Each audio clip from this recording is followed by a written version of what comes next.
tuần chế ơ cái tuần chế phải không hay pha nó đừng chia xì chứ ta tỏ tí nhiều muối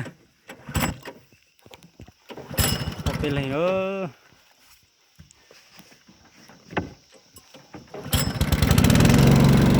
ta tỏ tí cái chả ơ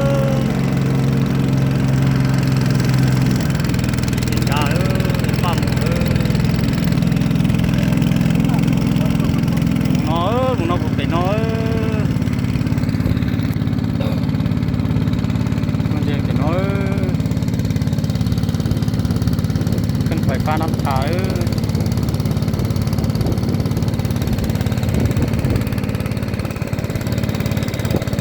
chuyện đấy xong rồi cả ba tụi con gì đó tụi gì nó lời ca mò có gì có kết tam nó có thứ